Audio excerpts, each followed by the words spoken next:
Hey kids, have you ever seen a movie where the underdog wins? Like where the basketball team with all the short, wimpy kids wins the big game? Or the small kid who gets bullied becomes the karate master and wins the big fight? Well, in today's lesson, we're going to learn about a guy named David and how he won a big fight against a guy named Goliath. David was the youngest of 8 sons, and his 3 oldest brothers were soldiers.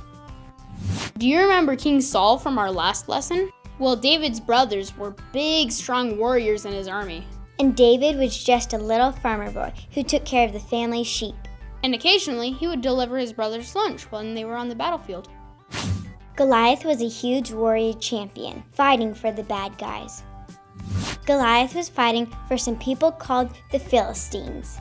The Philistines were the enemies of the Israelites, and they were always trying to take over their land. And Goliath was their biggest soldier. He was a giant, like a for real giant. He was over 9 feet tall. Can you imagine trying to fight someone who's 9 feet tall? Goliath mocked Israel for 40 days, but no one was brave enough to fight him. Goliath walked back and forth in front of the Israelites, mocking them and telling them that they were too weak to defeat him. He told them that if one man could defeat them one-on-one, the Philistines would be their slaves. None of the Israelites wanted to take on a giant, so no one did anything. They knew that no one could defeat him on their own. But one day, David showed up to give his brothers their lunch, and he heard Goliath mocking the Israelites.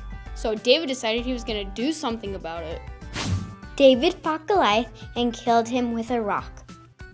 Yep, you heard right. David killed Goliath with just a rock and a slingshot. He put the rock inside a slingshot, flipped it around, and made it fly. The stone hit Goliath square in the head, and then he was dead.